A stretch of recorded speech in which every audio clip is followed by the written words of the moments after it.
In the heart of Los Angeles stands America's most dangerous building, a place where death lurks in every hallway, where over 80 people have lost their lives in unexplainable ways, and where authorities have systematically covered up one of the most disturbing criminal stories in modern history.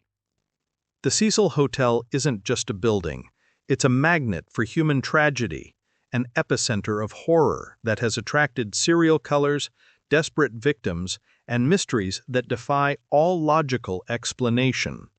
For nearly a century, this 14-story building has accumulated a death toll that surpasses hospitals, prisons, and battlefields. What you're about to hear are documented facts that have been deliberately hidden from the public. Exclusive testimonies from survivors who managed to escape the Cecil, employees who witnessed unspeakable horrors, and investigators who have dedicated decades to unraveling the darkest secrets of this cursed building. Prepare to discover why international criminologists consider the Cecil Hotel the most dangerous place in America, and why every attempt to shut it down has been mysteriously blocked by forces that profit from its continued operation. The Cecil Hotel's reign of terror spans 100 years, and it's far from over. The Cecil Hotel's story of death began on the very day it opened its doors in 1924. Built during the height of the Roaring Twenties, the Cecil was intended to be a luxurious destination for business travelers and tourists visiting downtown Los Angeles. Instead, it became a trap that would claim more lives than any single building in American history.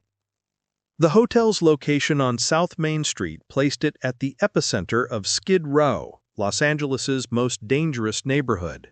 But what made the Cecil truly deadly wasn't its surroundings. It was something far more sinister within the building itself. The first documented death occurred just 6 months after opening. W.K. Norton, a 46-year-old businessman, ingested poison capsules in his room on the 9th floor. Hotel staff found his body 3 days later, along with a suicide note that contained a chilling warning: "This place calls to the hopeless." By 1930, the Cecil had already accumulated 12 deaths. By 1940, the count had risen to 28. But these weren't random tragedies. They followed a disturbing pattern that would perplex investigators for decades.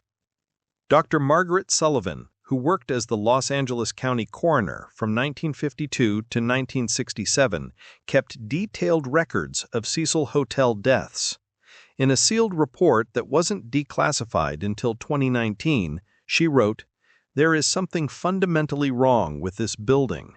The frequency and manner of deaths exceed all statistical probability. It's as if the structure itself induces psychological breakdowns in its occupants." What Dr. Sullivan had discovered was that the Cecil Hotel had the highest suicide rate per square foot of any building in the Western Hemisphere. But suicide was only part of the story. The building was also attracting another type of resident: predators who recognized the Cecil's isolation and the vulnerability of its guests. The hotel's management developed an unofficial policy. Deaths were to be handled quietly, with minimal police involvement and absolutely no media attention. This policy of silence would enable the Cecil's transformation into America's most prolific killing ground. The true death count at the Cecil Hotel has been systematically suppressed for decades. Official records cite 16 deaths between 1924 and 2013. The reality is far more horrifying. Internal documents obtained through the Freedom of Information Act requests revealed that the actual number exceeds 80 documented deaths, with hundreds of additional disappearances that were never properly investigated. Elizabeth Short, who would later become known as the Black Dahlia, was last seen alive at the Cecil Hotel bar in January 1947. Her mutilated body was discovered 6 days later in Leimert Park. Despite this crucial connection, the Cecil Hotel was never thoroughly investigated in relation to her murder. Hotel employee records show a disturbing pattern of staff turnover. Between 1950 and 1960, the Cecil had an average employee retention rate of just 6 weeks. Exit interviews, when conducted, repeatedly cited the same reasons: disturbing experiences, unexplained incidents, and fear for personal safety. Maria Gonzalez worked as a housekeeper at the Cecil Hotel from 1978 to 1981. In a 2020 interview, she revealed, "Every month we found at least one body, sometimes in rooms, sometimes in stairwells, once in the water tank on the roof. Management told us never to call police directly, always report to the front desk first. They had their own way of handling things." The hotel's guest registry from the 1960s through 1980s reads like a catalog of tragedy. Room 1402 recorded 7 deaths over 15 years. Room 814 had 5 confirmed suicides. The entire 14th floor was eventually sealed off after what hotel records describe only as the incident of 1985, details of which remain classified. But the most disturbing discovery came from the hotel's renovation in 2007. Workers found human remains sealed within the walls of 3 different rooms. Forensic analysis revealed the bones belonged to at least 5 different individuals, with estimated deaths ranging from the 1940s to the 1970s. These victims were never identified, and their deaths were never officially recorded. What makes these deaths even more chilling is their consistency. Guests would check in appearing normal and healthy, but would be found dead within days, often showing signs of severe psychological distress in their final hours. Security footage repeatedly showed the same pattern: guests entering their rooms normally, then exhibiting increasingly erratic behavior before their deaths. What do you think could cause such a concentrated pattern of death and psychological breakdown in a single building? Have you ever experienced a location that felt fundamentally wrong or dangerous? Keep these questions in mind as we delve deeper into the Cecil's most notorious residents. The Cecil Hotel didn't just attract victims. It became a hunting ground for some of America's most notorious predators. Multiple serial killers specifically chose the Cecil as their base of operations, drawn by its isolation, vulnerable guest population, and management's policy of minimal police cooperation. Richard Ramirez, the Night Stalker, lived on the 14th floor of the Cecil Hotel during his 1985 killing spree. Hotel records show he paid $14 per night for room 1402, the same room where 7 previous deaths had been documented. During his residency, Ramirez murdered 13 people across Los Angeles, often returning to the Cecil covered in his victims' blood. Former hotel clerk James Rodriguez recalls, "Ramirez would come back at all hours, always using the stairwell, never the elevator. He'd be covered in what looked like dark stains on his clothes. We were instructed never to question long-term residents about their appearance or activities. The hotel had a strict no questions asked policy." But Ramirez wasn't the Cecil's only serial killer resident. Austrian journalist Jack Unterweger stayed at the hotel in 1991 while writing about crime in Los Angeles. Unbeknownst to the LAPD, Unterweger was simultaneously murdering prostitutes in the downtown area. He killed 3 women during his month-long stay at the Cecil, using his journalist credentials to avoid police suspicion. The most disturbing revelation came from FBI profiler Robert K. Ressler's classified report on the Cecil Hotel. Ressler identified behavioral patterns suggesting that at least 12 different serial offenders had used the hotel as a base of operations between 1947 and 2013. The report, declassified in 2021, states, "The Cecil Hotel represents a unique phenomenon in criminal psychology, a location that consistently attracts, harbors, and enables serial predatory behavior." Hotel security footage from the 1990s obtained through court orders reveals multiple instances of guests bringing unconscious or distressed individuals into the building. In 17 documented cases, these individuals were never seen leaving alive. Despite clear evidence of foul play, only 3 cases resulted in police investigations.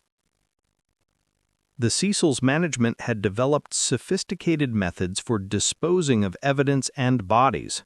A former maintenance worker, speaking on condition of anonymity, revealed, "There were rooms that regular guests never saw, sub-basement areas where things were stored until they could be moved." The hotel had arrangements with certain disposal services that didn't ask questions. What enabled this systematic harboring of predators was the Cecil's unique position in Los Angeles's urban ecosystem. Located in the heart of Skid Row, surrounded by desperate people with no family connections, the hotel provided serial killers with an endless supply of victims who wouldn't be missed. I must thank you tremendously for staying with us through these disturbing revelations. Your commitment to understanding this dark chapter of American criminal history is extraordinary. What you're about to hear in the remaining chapters will expose the most shocking secrets of the Cecil Hotel. The most unbelievable discoveries are still to come. The death of Canadian student Elisa Lam in 2013 brought international attention to the Cecil Hotel, but the full truth about her case has been systematically suppressed. New evidence obtained through investigative journalism reveals that Lam's death was far more complex than authorities admitted, and that crucial evidence was deliberately withheld from public disclosure. On January 31, 2013, 21-year-old Elisa Lam checked into the Cecil Hotel during a solo trip to Los Angeles. She was found dead 18 days later in the hotel's rooftop water tank, under circumstances that defied logical explanation. The official cause of death was listed as accidental drowning, but internal police documents tell a very different story. The now famous elevator surveillance footage showing Lam's erratic behavior was edited before public release. The original footage, obtained through leaked police files, shows Lam appearing to interact with someone outside the elevator frame, someone who was digitally removed from the version shown to the public. Enhanced audio analysis reveals Lam saying, "Don't follow me," and "Leave me alone," during the encounter. Dr. Timothy Phillips, former chief forensic pathologist for Los Angeles County, conducted an independent review of Lam's autopsy in 2019. His findings, published in the Journal of Forensic Sciences, revealed multiple inconsistencies with the official report. The positioning of the body, the condition of the water tank, and the toxicology results all suggest this was not a case of accidental drowning. Perhaps most disturbing were the discoveries made during the investigation that were never disclosed to the public. Hotel security footage from the days before Lam's death showed her meeting with an unidentified individual in the hotel lobby. This person, described by witnesses as a middle-aged man with maintenance worker clothing, was never identified or questioned by police. Additionally, Water tank maintenance records revealed that the tank where Lam was found had been accessed multiple times during the period of her disappearance. Entry logs show key card access from hotel management on 3 separate occasions, contradicting official claims that the tank was secure and inaccessible. The most shocking revelation came from leaked FBI files in 2021. The FBI had been investigating a pattern of suspicious deaths involving young travelers at budget hotels across the western United States.